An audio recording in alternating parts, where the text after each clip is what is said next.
Hello and welcome to the latest edition of Oval PowerTalks, a series of interviews which the Oval Observer Foundation conducts with foreign policy and strategic affairs experts all across India. Our guest for today is Mr. Bharat Karnad, one of India's foremost geostrategic experts and currently a research professor with the Center for Policy Research.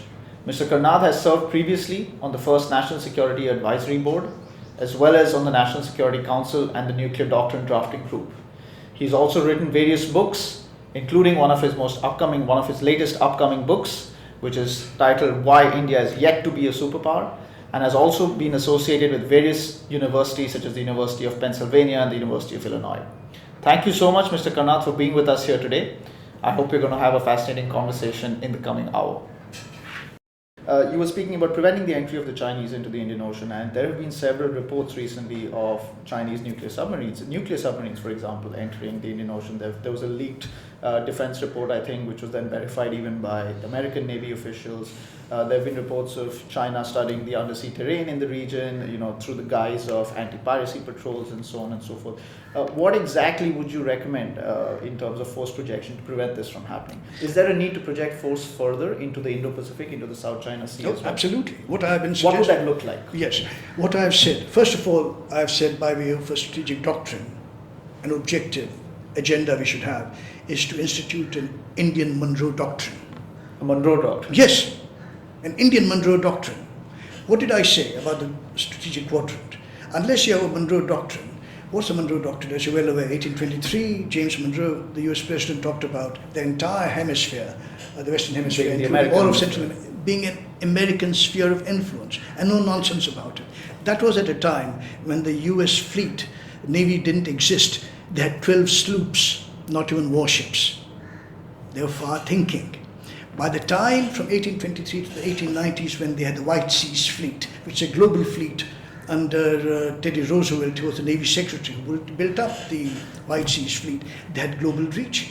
But the doctrinal driver was 1823 Monroe Doctrine. So what am I saying? Unless you have the objective, you can achieve the objective 60 years later. It doesn't matter, as long as the world knows what your intent is. We seem to make it not clear to the world what our strategic objective is. We somehow seem to shy away from defining our objective in these terms. Because we might not be liked, we might not be, shall we say, that's not a thing to do in the 21st century world. For God's sake, all other countries, major countries and aspirants to great power, do that. Russia says that. Ukraine and the previous constituent states of the Soviet Union fall within the sphere of our influence. And if you are going to try to breach that cordon sanitaire, you'll have to deal with us. What are the Chinese saying in South China Sea to the Americans, to Japan and to India? That you do not breach, but shouldn't we equally be saying the same thing to everybody? Please go on. No, just to offer a bit of a counter argument. You speak about the Monroe Doctrine, but is it realistic? Is it feasible that India does the same thing when we have quite obviously major powers in the region who would oppose India trying to establish something like that? You had America in the early 1800s who didn't really in the early 1900s, who didn't really have a challenger to oppose the Monroe Doctrine. Not true. As I've said in my writings, the teeth of the Monroe Doctrine was provided by the Royal Navy under Lord Castlereagh, who was the British Foreign Secretary. Why? Because the British interest was in ensuring that other European powers like Spain and Portugal didn't get back into the New World. So the Royal Navy prevented Spain and Portugal, not for God's sake the US Navy.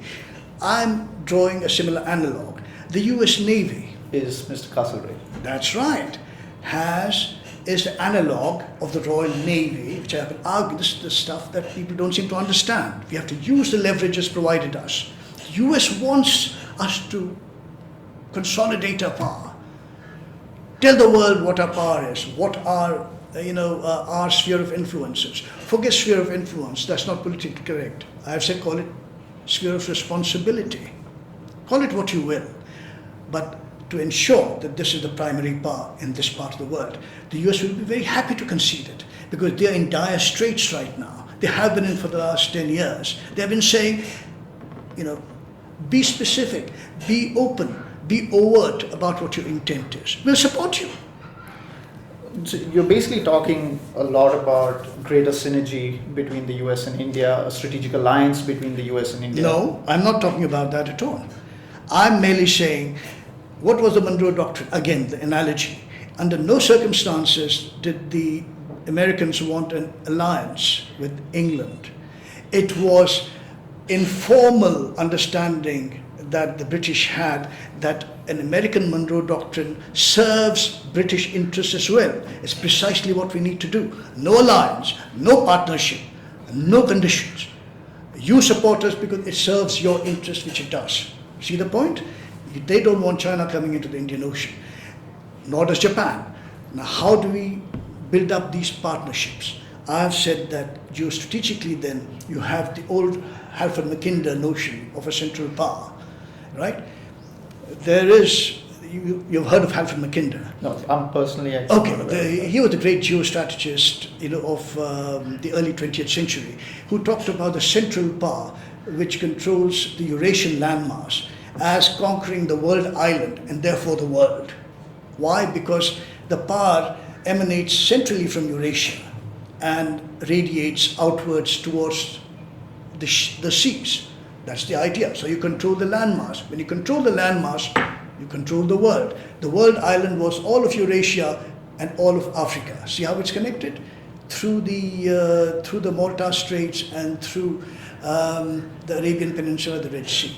That's how it's connected. The isthmus, the Suez Isthmus, you're connected. So that's how it is. Now, because we're talking, geopolitics, this is geostrategy, the elements of geostrategy.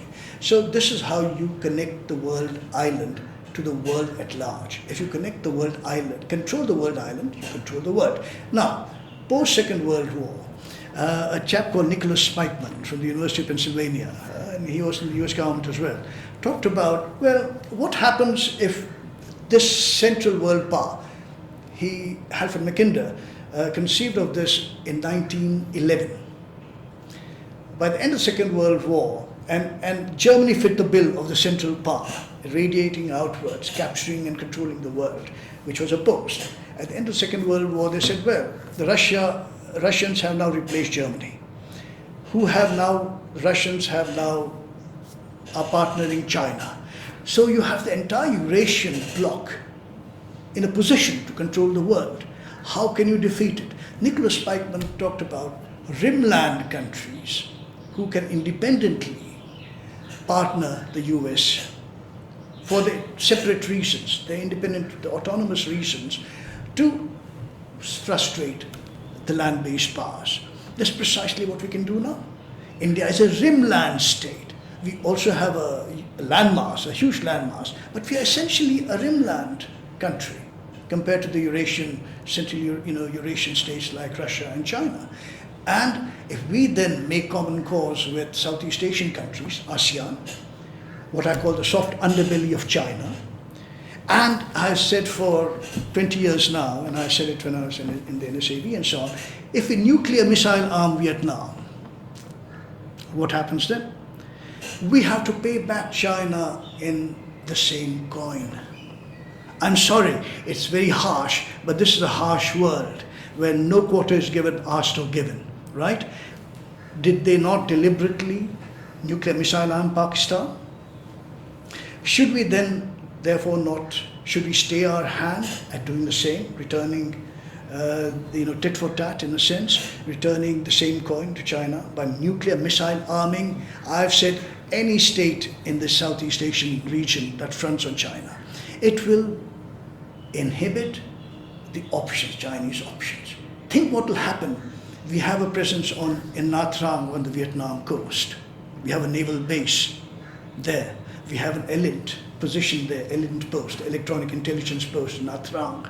And Nha Trang reads the telemetry on Hainan Island, which the headquarters South Seas Fleet, the Chinese South Seas Fleet, the most powerful fleet right now, with SSBNs and so on out there, quartered in the Sanya base. There's a James Bond kind of a base wherein they come in and so on. So What happens? You preoccupy a China which is frightened to death over Vietnam. I said, if you're not willing to fight China, if you're weak-kneed about it, give the arms, nuclear missiles to Vietnam, who seem to be ready to fight any time, right? They fought the Chinese in 1979 when they dared to come in to teach Vietnamese. They're still having standoffs right now also over many of the shoals in the reefs and so on and so forth. But that's the standoff strength you should give Vietnam. Again, a bit of a counter question to that. At any point, accepting that there are very valid reasons and valid points behind saying that an increase in nuclear proliferation, not proliferation, but increase in the number of nuclear armed states has actually had a stabilizing effect on the world to an extent. Is there a point at which arming more and more nuclear powers, is there a tipping point at which it becomes unstable? Look, the point, I have a more narrower view of things. If we become too universally minded, whether it's going to tip into hurting us in some future date if there are far too many nuclear powers. Well, did anybody else consider that situation when they nuclear missile armed India from Pakistan? And Pakistan, by the way, was nuclear missile armed by both the United States and China. Let's not forget the American role in this. The US turned a Nelson's eye to Chinese deliberately and with great forethought nuclear missile arming Pakistan. Because at that time it was in US interest to have a Pakistan that was allowed to do whatever, because they were more interested in having Pakistan as a frontline state, and have CIA operating out of Pakistan as a frontline state and so on and so forth, for their geostrategic interests. Why should we not emphasize our geostrategic interests? Why is it that we are required to be responsible and worry about the tipping point and not nuclear missile arming or proliferating these weapons when these countries didn't think about it? And by the way, there's no such thing as too many nuclear weapon states. A Brunei is not going to have a nuclear weapon. It's a piddling little thing that can be taken over by anybody at any time. No, I'm not specifically talking only about Southeast Asia. Like, if India were to arm Vietnam, there would be many arguments made by many other states. The NPT regime would be I'm all for destroying the non-proliferation regime. I've been saying that we should undermine it. We should be no part of any regime that we haven't been part of the regime shaping and regime ordering system. Meaning, if we have not been part of the group of countries that have made the rules, we should be no part of the system that follows those rules that we haven't made. Well, we aren't part of the system. Yeah, now. But we're acting as if we are. You haven't signed the NPT. But even Modi is now, what's the whole point about continuing? You're talking about Narendra Modi, and this is what I've repeatedly said. Why is Narendra Modi not thinking this issue anew? The nuclear deal was the worst thing that could happen to India. Why? Because it has destroyed the integrity of the Indian nuclear program, which was dual purpose from the very beginning, and it had integrity because we could most economically use our limited skilled manpower use, whether it's the scientists, engineers, and so on and so forth. Nuclear weapons are not really high-tech anymore. 60-year-old... 70-year-old physics. Any good university, physics graduate student can calculate the critical mass. That's not important anymore. What is important, what requires a measure of engineering skill is to transform fissile material, the critical mass, into an actual machine, that little plutonium ball, to have micro tolerances. That's all it required. And even so, someone like Frank Barnaby he's a British scientist, who said, if you have a group, any group has a good radiochemist, a good physicist, and a good metallurgical engineer, they can craft a bomb. Absolutely true. It may not be a very efficient bomb, may not be a very effective bomb, very polished device, but damned if it's not going to create an explosion. That's subpar perhaps, but it will be a kiloton explosion. Now the point to make is this: if nuclear weapons are not that advanced, not that high tech, what are we talking about in terms of proliferation? Meaning that it's now accessible to almost any country that wants it. If some countries don't want it for whatever reasons, that's their outlook. Even Japan is coming round to the view that the US guarantees, security guarantees, may not be all that reliable. That US is not all that reliable once the Chinese get their capabilities to keep them off the third island chain, that is Guam. What happens then to Japan? So I've been saying to, when I've been interacting with Japanese, experts and their general staff on occasions, where I've said, well, you will have to sometime decide to go nuclear. And they are a virtual power, a nuclear power, in situ. They can become a nuclear power, weapons power in a trice, virtually within weeks. So what are we talking about? Is Japan not a nuclear power, weapons power? Is that the contention? It's not. So are many other states, like Iran, which is now in the news. Nuclear is no big deal anymore, for God's sake. It's not a big deal. Why do we make it a big deal? And therefore, I've been saying, scrap the nuclear deal with the United States. If Washington doesn't like it, hey, too bad. Take a hike. One thing I've learned from my education in the United States, that what is paramount is your national interest. You'll do anything. There's no morality. There is no normative standards. There's no nothing if it supports and advances your national interest. As long as there are nation states, there'll be national interest. And national interest is the lone and sole metric for your policies and strategies. Not some, universal good of disarmament or this, that, and the other that should drive your policies. Unfortunately, that's been the case to date of the Indian foreign and military policies. I'm going to get back to the nuclear deal, and I hope we can talk a little more about that. But just one final comment and answer from you, specifically in regard to what you were saying about it, India should not worry about what international opinion will be and what the pushback will be. Do you believe, and I'll hark back to a question I posed earlier as well, that there will be negative effects to this? So, for example, I asked the question, your argument was that it does not matter if somebody considers it an irresponsible action. Other states have been irresponsible, so how does it matter if India is irresponsible? But do you believe that there could be, arming one nuclear state could lead to more nuclear states coming into power, that there would be massive international opinion against India if India would, for example, arm Vietnam, and that there would be negative consequences to that, and that hypothetically there could be a tipping point? I accept the argument that other states have been irresponsible, but does that give us latitude to be irresponsible as well, when there could be potentially catastrophic consequences? Now, if your argument is that in some sense India should be holier than thou, that we should be, we should keep to a higher standard, hew to a higher standard. Okay, let's do it covertly. I don't care how we do it, but we should strategically discomfit China, permanently discomfit China as they have done us. And so we can covertly do it. Hey, Vietnamese are very good. By the way, are you aware that there is a treaty with Vietnam on civilian nuclear cooperation of 2003 when Vajpayee went to Hanoi? I've been saying, hey, we have already set up the mechanism. How do you know what it is that we are giving to the Vietnamese? No, so my point is that we push it. The Vietnamese have done it. It's like the Chinese saying, Pakistan, they have done it entirely on their own. But would there be any negative consequences with that? From a systemic perspective, in terms of the entire world? If the Vietnamese achieve it, how is it our business?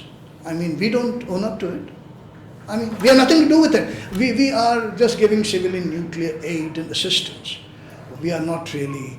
no, I accept that, and I'm not. So how do you know that? I'm talking about what happens to the rest of the world if more and more nuclear states start arming. If more and more, as I said then. Is there a tipping point? As I said, can there be one? As I said to you then, when you raised the issue, not every state is going to have it, for the obvious reason that it requires a certain level of infrastructure.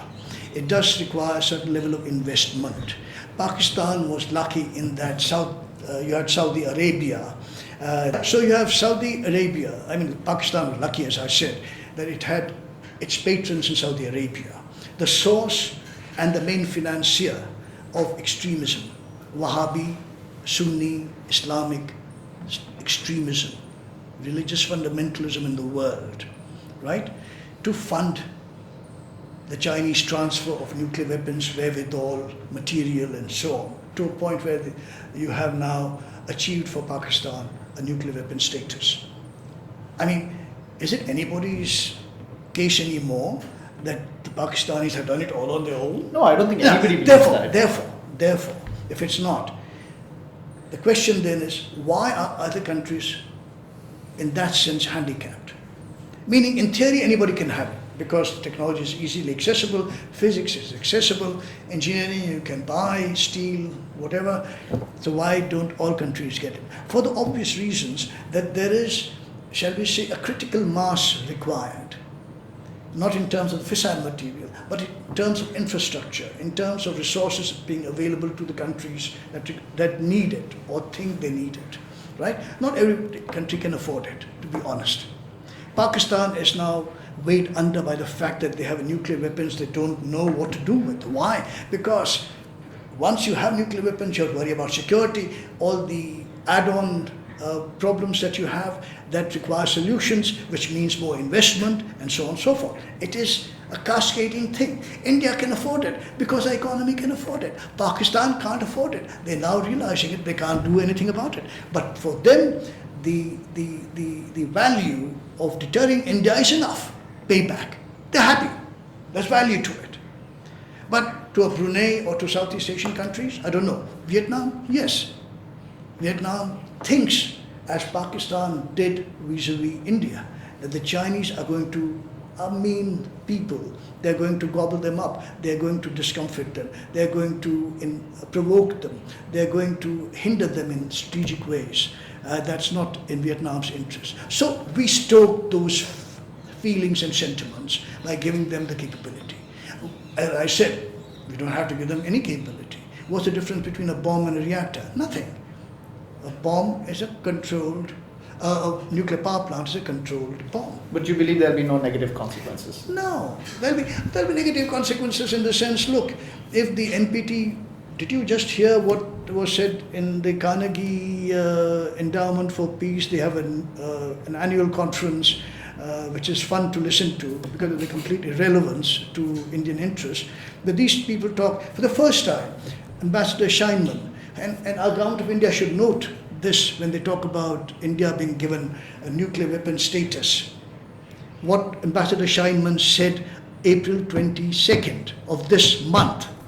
He said India does not have legal status and a nuclear weapon state. So how come the MEA keeps repeating the crap and nonsense that this has been done away with? It is an issue that's been resolved, that George W. Bush in the July 8th, 2005 joint statement with Manmohan Singh said that if India did the following things, India would gain a nuclear weapon status. Nonsense. We have gained nothing. That's the reason why, in a legal sense, we are still facing problems of entering the nuclear suppliers group. And the various other groups. It's not going to happen. We said that when we opposed it. There were just a few of us, including the nuclear stalwarts, the late Dr. P.K. Iyengar, Dr. A.N. Prasad, head of the BARC and the initiator of our plutonium reprocessing, Dr. A. Gopal Krishnan, who was the president of the Atomic Energy Regulatory Board. These are people who supported opposition to the nuclear deal. We fought tooth and nail. We failed. We failed because the government of India doesn't seem to know what the national interest is. That's my surmise. Given the fact that are they so gullible? Either they don't know what our interests are, or they are so gullible that any snake oil salesman can, sell them anything. Oh, we'll give you nuclear status. You'll enjoy the privileges and prerogatives of nuclear weapon state. We warned them, you will get nothing of the kind.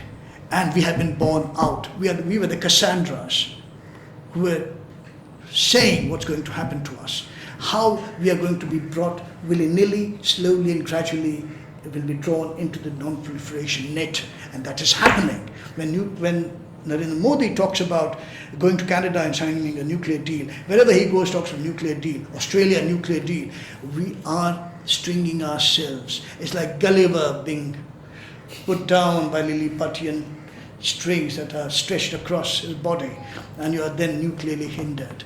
This is what's happening, and our government doesn't even recognize it.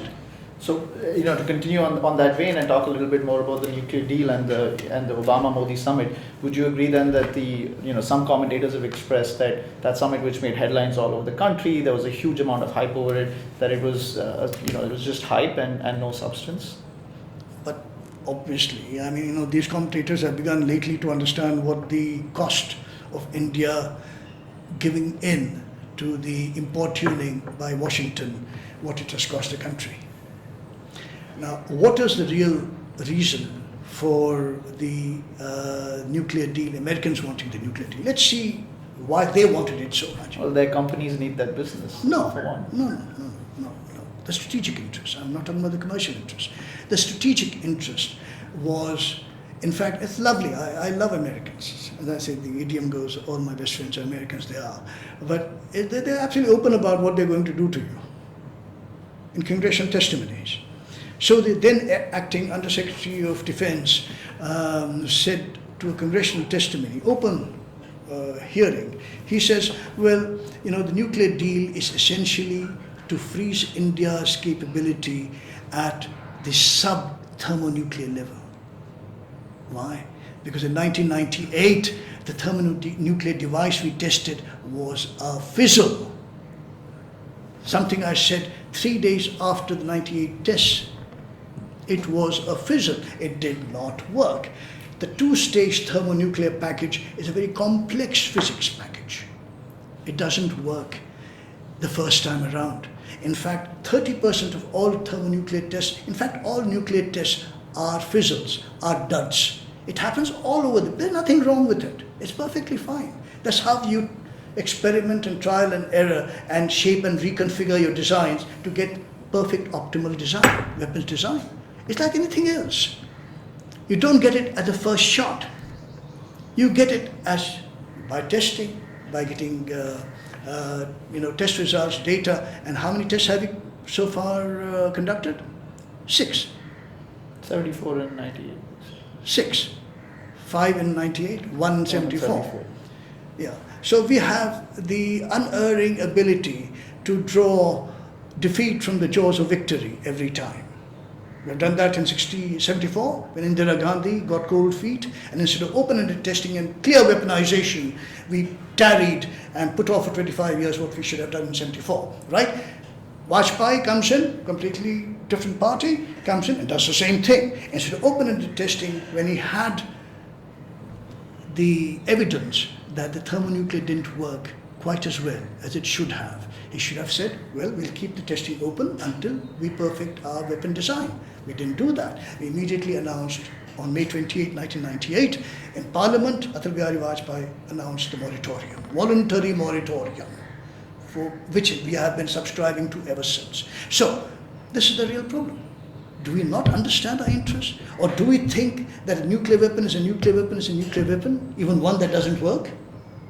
I mean, it is an uneducated person's idea of nuclear credibility, which is what I have been ever since campaigning against, advocating against.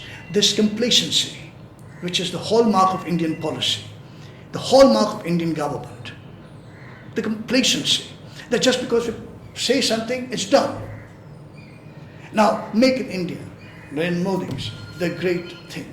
Well, make in India requires an enabling environment. In India, meaning is the government of India's outlook to have rules, regulations, investment, agendas, and so on that really encourage engineers and entrepreneurs and talented people to come in, invest, and grow technology. Just talking about it is not going to get it. If the same old, regulatory environment hinders some basic things, when profit is still not considered a good thing, when the idea, the socialist nonsense that we have grown up with, that has poisoned the government system, that has made babus here the adjudicators of what is right and what is wrong in the economic sense. See what's wrong systemically, and we are talking about becoming a great power. You see the point. Even Deng Xiaoping, he didn't want to lose control, but he enabled capitalist to grow, capitalism to grow in a socialist environment. We have perfected a situation when we keep stoking socialism by capitalist means. Meaning, we talk capitalism, we talk free market, we talk the nostrums of Friedrich von Hayek, and who was the University of Chicago economist Milton Friedman, but we don't go by it. What stops us when we have so much talent, when we have so much extraordinary brain power that we export to the world, but we don't give them what we are beginning to? My point is that if you're going to be a trade power, remove the shackles. Get the government out of business, which is what Narendra Modi said. Well, as you said, he's been saying it. It remains to be seen whether he acts on the regulations, he acts on the laws, and so on and so forth. But I wanted to get it back a little bit to the foreign policy and to the strategic realm. A brief overview. He's been extremely active in the foreign policy realm in terms of his trips, in terms of his statements, symbolism, so on and so forth. A general overview of his performance. It's been almost a year now, 11 months plus. So a brief analysis of his foreign policy so far, the big misses, some of the big successes. I think his foreign policy successes are on the right course. When he talks about acting east rather than merely looking east, it's the belated recognition that the Indian policy has been, shall we say, in a standstill mode from Manmohan Singh's days, his tenure. If you're just looking east means nothing. You keep looking east without doing anything. Now he's trying to correct it. Now, what has he done? Well, yes, he has gone to, for instance, the very good thing, the most substantive thing that has happened is following up on Shinzo Abe's, the Japanese Prime Minister's initiative of the security diamond, which Shinzo Abe in 1987 conceptualized. What was the security diamond? The quadrilateral alliance. Quadrilateral, not alliance. Not alliance, okay. The quadrilateral arrangement, security arrangement of Japan, the United States, India, and Australia. In a sense, keeping the order, keeping peace and order in the Indo-Pacific region, not being overtly, shall we say, oriented against any particular threat. That everybody has been careful to avoid saying China is the big threat, when actually we should be saying is China is the big threat. But anyway, so you have the security diamond. We have casually moved to realizing this. Now, Narendra Modi has put that on a front burner. Yes. So Parikar just went to Japan, right? Now, what is the best way to get Japan involved and engaged with India? So far, the Japanese have had economic stake. Toyota, all these companies are here. They put down roots. They are selling their cars and the electronics. Sony, this, that, and the other. Fine, but nothing, in a sense, solders the relationship better than a security arrangement, wherein you cooperate in security, right? Japan has been desperate in asking India, please, be a little bit more aggressive in your own interest, in pursuance and protection of your own interests. Be a little bit more forward, a little bit more overt in dealing with China. If you do that, and that is the whole logic behind Shinzo Abe's security diamond, when you stretch Chinese attentions in every direction, it's unable to deal with any one particular sector very well. Reasonable? That's simple common sense. So Japan will draw the Chinese eastward. We draw them southeastwards. The Southeast Asian countries in Australia, we draw them in the central sector there. And America overall, because it can deploy its forces wherever is required. You have a situation where that's how you can tie down China. Because it'll be enabled then to concentrate its forces, its resources, its attention either on Japan or on India, which China sees as the two main problem countries, and Vietnam, incidentally. The PLA, as late as the 1990s, Michael Pillsbury brought out a book that was a translation of PLA documents. Now what do the PLA documents say? just so we understand that is not what IMEA thinks, very benign China.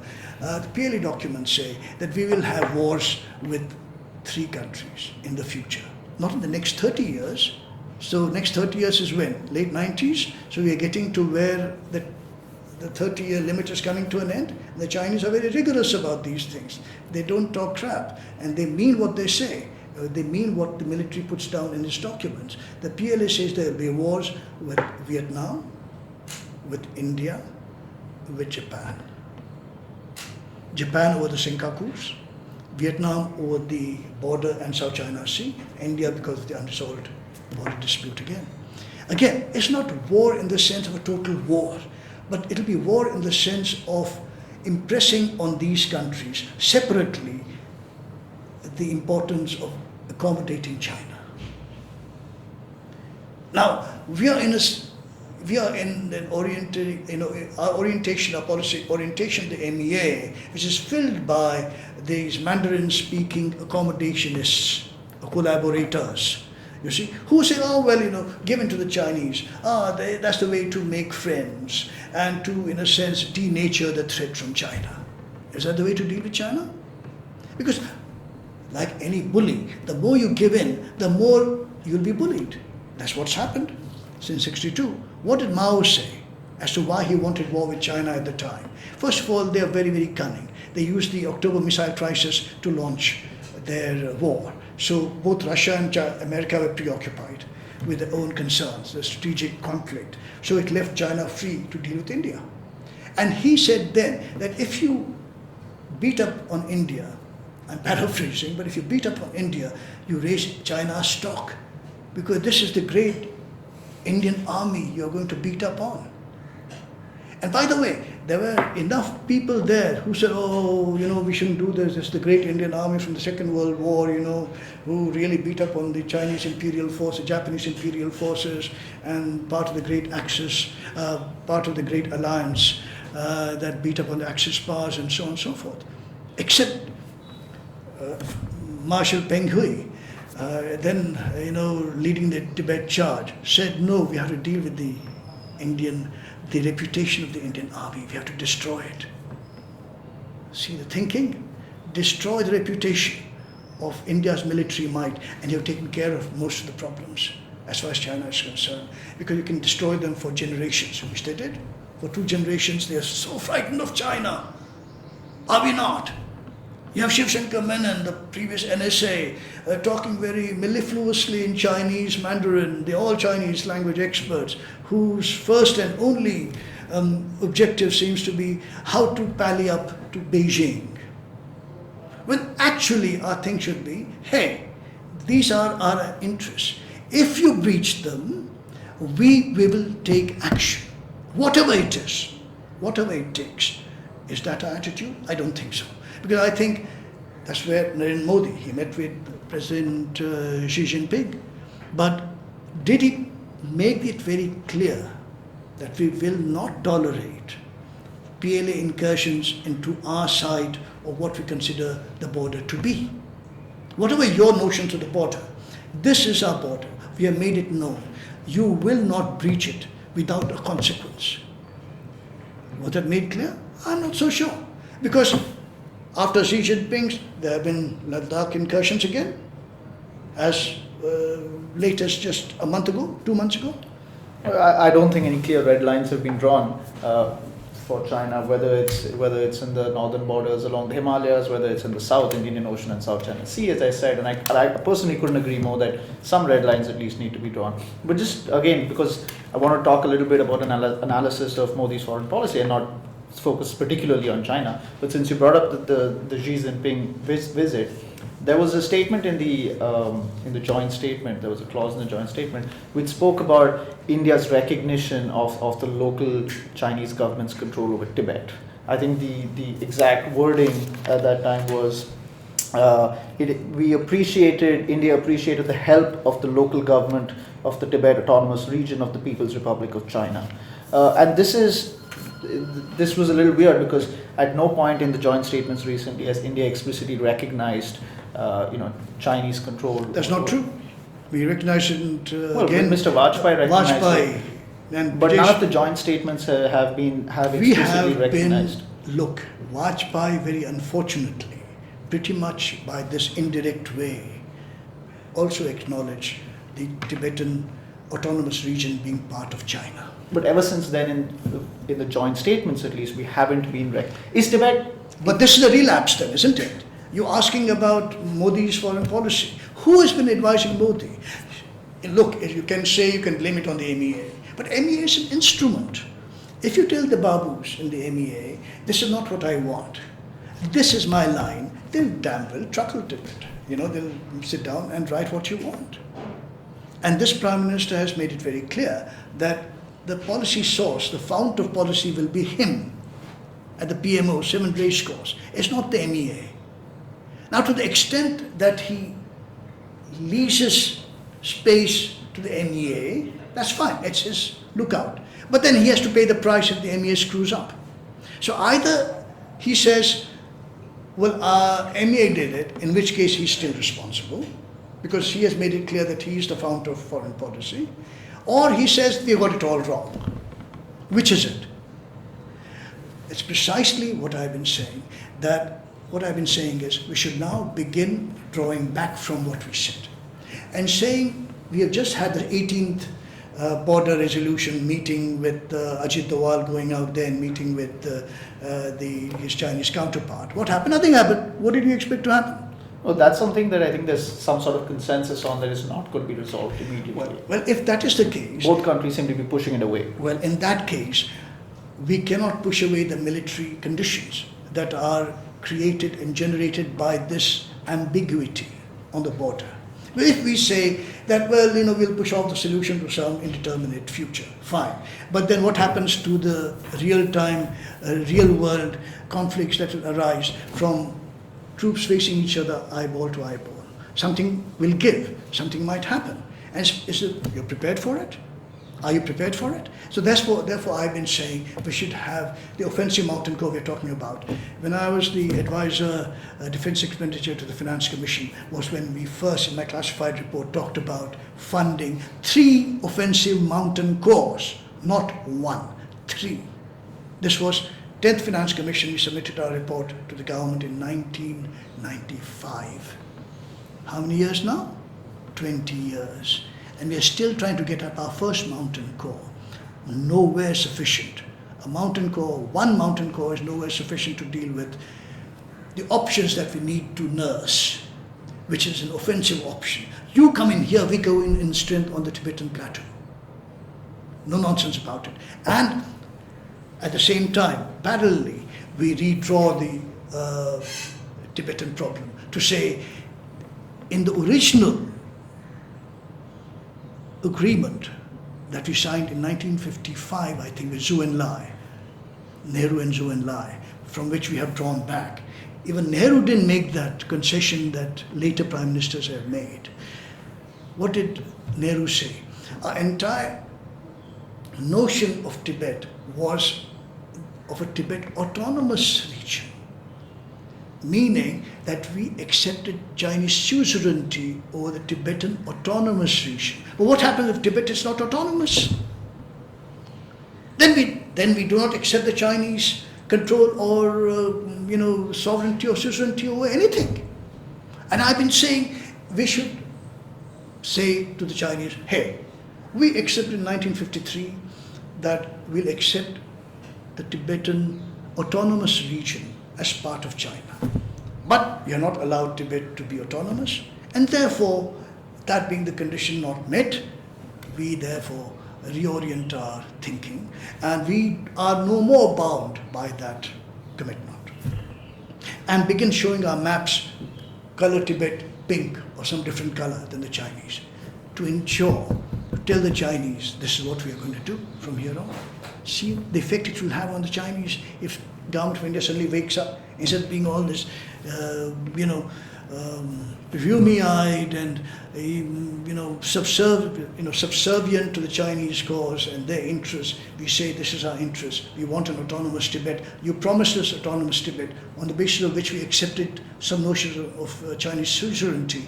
But because you guys did not allow an autonomous Tibet to grow, to emerge, we are no more bound by the commitment. And to be fair, Prime Minister Nehru was also to a certain extent responsible for that, because he did allow the PLA troops to enter Tibet in the 1950s. I remember there being a lot of opposition from within his government yes, also. Of course. But the forward policy and the rest of it that followed, we screwed up. I mean, Nehru completely screwed up, no question about it. But he had even more, shall I say, more insubstantial reasons. He actually thought at the time of independence, and by the way, this went back to the 1930s, and Rabindranath Tagore and Dr. S. Radhakrishnan and so on and so forth, talking about the Asian cultural renaissance and how India and China were going to, literally lift Asia into the world. What world are we living in? Did they really think that there was going to be a congruence of Chinese and Indian interests? But by the way, that was the basic concept with which Nehru went to Bandung and the first Afro-Asian conference in 1955. Nehru thought of himself as bringing China into the world, because China was then, sanctioned and it's an outcast. Yes, I remember even a Security Council seat being offered to India at one point in time. And by John Foster Dulles, who said, Generalissimo Chiang Kai-shek's Taiwan is naturally doesn't merit a Security Council seat. He said, it's for you to have. What did Nehru say? We can't have it if China is outside. Now, if you keep taking the axe to your own feet every time there's, a clash of interest, then I'm sorry, you are left with nothing then. 60 years on, the Chinese are not making that mistake. They won't let you into the Security Council if their life depended on it. You will not get it. And therefore, my thing is, what you're not part of, try destroying. United Nations should be destroyed. The NPT should be destroyed. Now you think this is all nihilistic. You believe in nothing. No. If you want us in, as Lyndon Johnson said about India, it's better to have these guys, inside the tent pissing out than outside the tent pissing in. I'd love to argue with you a little more on that. I don't think the UN should be destroyed, but I want to move the conversation to and I know that you by destroyed you don't literally mean. No, I don't mean destroyed. I mean that. we try and get in our share. We come in Security Council on our merit, but we won't get in unless we have the power and we exercise our power. It's when we do, they'll invite us in. I just want to move the conversation in a little bit of a different direction. Talk a little bit about the Pakistan peace talks. I mean, we had a situation where Prime Minister Modi made a lot of overtures to Nawaz Sharif, and he came in with the entire inauguration and so on and so forth. We had Mr. Nawaz Sharif in a bit of a bad position at that time in Pakistan with domestic problems with Mr. Imran Khan, and he had to fight back against the military to even come to India. We then had the talks being cancelled over the meeting with the Hurriyat leaders. All of a sudden, which was the status quo for a while, and then we had President Obama coming and making a request to Mr. Modi to resume the peace talks, at which time Jaishankar was sent once again to Pakistan. What is your analysis of this flip-flop? Is it a flip-flop or is this a coherent policy? It's a huge missed opportunity. And I'm not talking about Nawaz Sharif. I've been saying that Pakistan is a country that should be co-opted. It is co-optable, which has been my case for 30 years. In hard realpolitik sense. None of this candlelighters and vaga nonsense. There's Kuldeep Nair, all these clowns going around and, bhaichara and all that crap. Nothing of the kind. For pure hard politic reasons. What is the realpolitik, aspects that we need to consider? First of all, if you mean to be a great power, the first predicate of great power, such as for India to be a great power, is to have a pacified neighborhood. A pacified neighborhood. If you keep Pakistan out, you will never be a great power. A Pakistan that plugs into your economy, that plugs into you culturally, which they are, whether they like it or not, they plug culturally into us. All we need is economic co-optation. Co-opt the buggers. They're eminently co-optable, which means then, what do you do with the Pakistan army? Right? The big barrier is the Pakistan army. I've said in my writings, what we need to do is have a large, grand vision. What's the grand vision? When I go to Pakistan, I talk about it. And by the way, it's listened to very, very keenly by the military. I usually interact with the military. I don't interact with the candlelighters. And they seem to understand far better what I'm saying than our own people here. What do I say?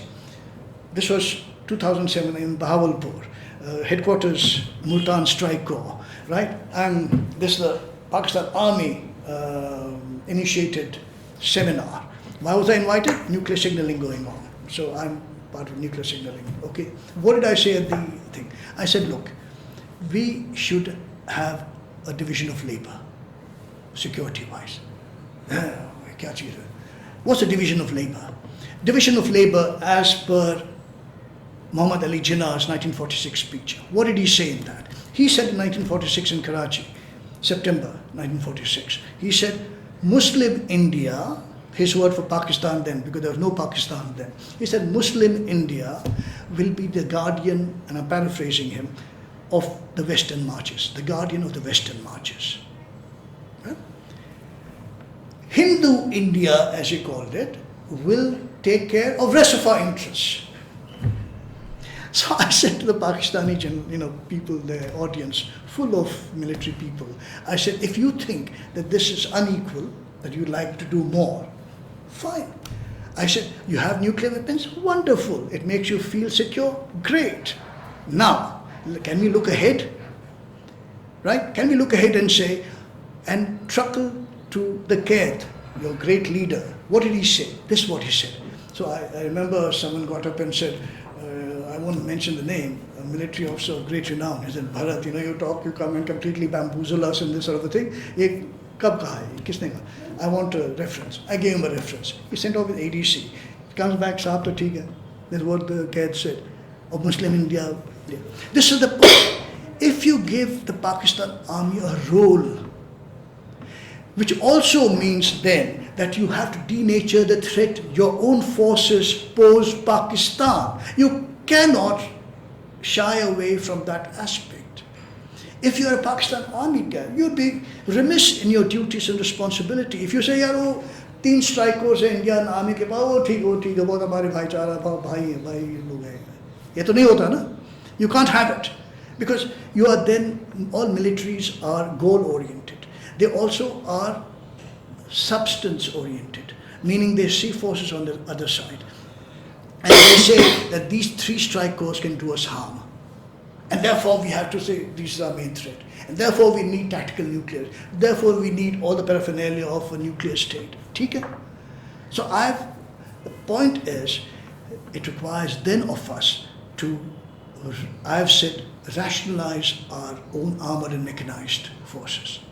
And I've been saying we can cull our armored mechanized forces to one composite corps with independent armored and mechanized brigades. That's all. And shift the other 2 corps establishments to China and offensive tactical corps. See that? This is how you do it. Will that tomorrow win Pakistan over? No. Ye kya cheez hai? Ye koi chaal hai? Is a stratagem? We don't trust the Babas. We don't trust these Hindu types. ठीक है. 30 years later they'll say, yeah, baat to theek hai. Where is the threat? As it is, Rohil Sharif and others are saying that what is the primary threat? It doesn't come from India. It comes from internal terrorism, right? Already they are giving you the seedbed for what you should do. So if you co-opt Pakistan, things ease up. So 2 follow-up questions to that. I mean, you speak about the Qaid's vision of Pakistan. Is that really realizable in Pakistan of today? I mean, Jinnah died of tuberculosis, I believe, shortly after the birth of Pakistan. And the vision of Pakistan that he had was a fairly secular country. He spoke about temples and mosques and so on and so forth in his speech. But Pakistan never realized Jinnah's vision. Right? Pakistan became a different state, premised more and more on a certain extremist religious ideology. Do you really believe that contradiction can be resolved? That Pakistan will define itself not in opposition to India as it does today, will go backwards and start realizing Jinnah's vision again. Do you really believe that is possible with the modern state? And secondly, just go back to my original question on what is your assessment of Mr. Modi's policy regarding the peace talks? I mean, yes, the peace talks are a vehicle to realize what you are saying, of course, but what is your assessment of the flip-flop? Like a sudden start, a sudden stop-start. Mr. Obama comes, says do this, and we do that. Yeah. Two questions there. So if you're risk averse all the time, if your policy is built on risk aversion, you do not want to risk anything at any time, but you want the benefits that come from the action that you would have otherwise taken had you not been so risk averse. See what would have happened? I said then, oh yes, what happened then? Keshav Manian advised the government, F-16s will strike Trombay. Did they not consult with P.K. Iyengar, who was then the chairman of the Atomic Energy Commission? What did P.K. Iyengar say? The Trombay reactor cannot be breached. We have built it so that the bombing, the outer wall is breached, container wall, but you cannot hit the reactor. In any case, we'll shut it down. We could have done a whole bunch of things. But we are so frightened to death of anything going wrong. Arey Baba, things go wrong. Things go wrong. Or you can expect things to happen, and therefore you take measures to limit the outcomes, the fallout, negative fallout. But you do nothing. We are champions at doing nothing. We talk. We are as the ultimate, the talk yogis, not karma yogis, you see. They are buck, all the time. We are peace-loving, we are this-loving. Israelis, they don't know nonsense. I love the Israelis. They just go in, take out Osirak, Iraq. 4 years back, they took out the Syrian reactor. They're ready to take out the Israeli reactor, the Iranian reactor. And I've been to Iranian nuclear facilities, by the way. I'm amongst a few Indians who have actually seen what they're capable of, and they're right there. They have it. That's why the Israelis are mad like hell, that everybody is, reconciling with Tehran at a point that's going to be injurious to their interests centrally. America is far away. Anyway, that's a separate thing. The point I'm trying to make is you cannot be risk averse and also get benefits. If you take risk, you also gain from the risk you take, the actions that you take, because they bear risk. But if you're going to be risk neutral, as our policies tend to be, kya hoga, ye hoga. There are millions of people in the government of India and in the MOD, and our military, by the way, is the most risk averse. Most risk averse. If I were to start talking about military, it'd be startling. Poopa karte hain, the buggers are absolutely the most risk averse military in the world. I don't know what the heck they are there for, honestly. And I dealt with them. For the last 30 years, I've been dealing with them. And I tell them this. So the point is, if you cannot marry up risk aversion to great strategic benefits, that's the point I'm making. If you're risk averse, then don't expect great benefits. Then be normal, yaar. Maar khate jao. Someone will keep beating up on you and say, we are great friends and we are this, that, the other with China. But Pakistan, what is Pakistan, for God's sake? It's 1/8 economy. Do you know what the entire GDP of Pakistan is? It's 1/4 of the market cap of Bombay Stock Exchange. Either we have no sense of what threat is, right? Do you know how you see India from the Pakistani side?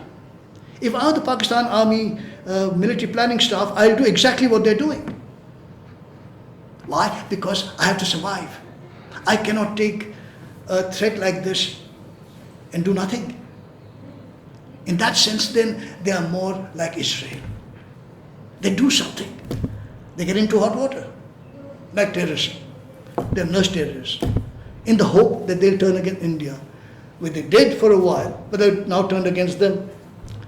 But to do nothing is to do something very wrong. And we are, again, as I said, champions at doing nothing. And therefore things go wrong for us. And then we bemoan the fact and we, cry in our cups. A problem. Well, to be fair, Pakistan did something and it turned against them as well. So it doesn't matter. Losses. That's the thing. That's the nature of the beast. What you do, if you do something, not do something in the expectation that that won't hurt us, is wrong. Because it'll come back and bite you in your backside. Not doing anything is not an option, but it's an option that we have cultivated over time. Not doing anything. Ho jayega, somehow by magic. Dokhya makina, as they call it, in the Greek tragedies. Something happens by magic, like in Hollywood. Last minute they become brothers, or they discover brotherhood and something like that, same mother or some corners war. Something magical happens. So in our foreign policy, this element of magic. Some things will work out. Why? Because we are 1,000-year millennial civilization. Right? That you survived by chance has not occurred to people. Or simply we are too big. So we will survive anything. It's true. We'll even survive a nuclear war. But is that the attitude? You see the point I'm making? There is immediate decisions to be made that there are disbenefits to making the wrong decisions, which we continually make. How come we have a record of wrong decisions every time? Whole slate of them. There are very few right decisions. Had we taken the right decisions, say China, it was a dirt poor country, worse off than India. It had no infrastructure. It had nothing. Okay, sure. It is an authoritarian regime. Yes, okay. But then, as I said, starting in 79, they are now a superpower. Within a 35-year thing, they have achieved it. That's what I meant earlier when I said we are a lumbering power, not a great power in being. Because, we just keep, we're in this big aircraft, we keep taxiing and hope the runway doesn't run out. Because you have to take off sometime, no? It's not an endless runaway. So come launch, when are you going to take off? And everything is within us. It's our volition. It's the choices we make that keeps us down. Well, thank you so much, Mr. Karnad. This has been a fascinating conversation. I think we've covered a lot of ground here. We've spoken with a lot of focus on China and Pakistan, the geostrategic environment. We've spoken about diverting our forces from the western border to the eastern border. We've even spoken about nuclear arming Vietnam. One of the risks that I personally think would be highly counterproductive. But it's been a fascinating conversation. Thank you so much for joining us, and I hope we can do this again. Thank you. Thank you very much. Lovely. Good.